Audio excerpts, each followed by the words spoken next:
Alors, on va peut-être commencer. Ce que je voudrais vous dire, c'est que la séance est filmée.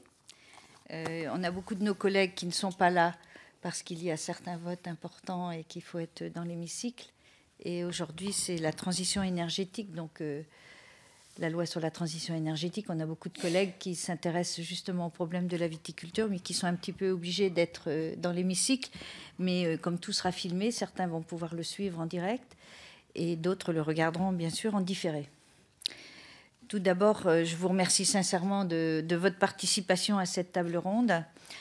Je situe d'un mot la mission que la Commission du développement durable a confiée à Jean-Marie Sermier et moi-même. Il lui a semblé que l'ampleur du problème, le chiffre avancé serait de 13% du vignoble pour le seul ESCA. Ses retombées économiques, 100 000 hectares environ, sont au dire de la profession perdues.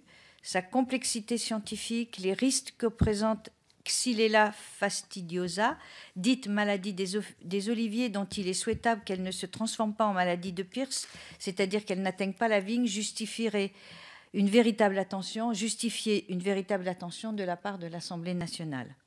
Il faut rappeler que depuis la décision de supprimer l'usage de l'arsénite de sodium en 2001, dont vos rapporteurs, après avoir largement consulté les chercheurs et les exploitants sur le terrain, estime qu'elle est parfaitement justifiée. Aucun traitement préventif de l'ESCA ne paraît fiable. L'expression de la maladie progresse donc. Si rien n'est fait, nous serons confrontés d'ici 4 ou 5 ans à une crise comparable à celle du phylloxéra. Nous souhaiterions donc que cette table ronde permette à chacun de s'exprimer sur l'état de la recherche, non seulement sur les financements et notamment le CASDAR, mais aussi sur la coordination des travaux. Et je remercie non seulement les chercheurs, Madame Fontaine, Monsieur Caffier et Monsieur Rioux, que la mission a déjà eu le plaisir de rencontrer à l'Institut français du vin au Grau du Roi, d'avoir fait le déplacement, mais aussi les pouvoirs publics de leur présence. Mais ce n'est pas le seul sujet que la mission doit aborder. Elle doit aussi s'intéresser à la détection. Le rôle des GEDON et du FREDON, dont je salue également la présence, est fondamental. Nous avons été impressionnés par les résultats enregistrés dans le Sauternais dans la régression de la flavescence dorée, par exemple.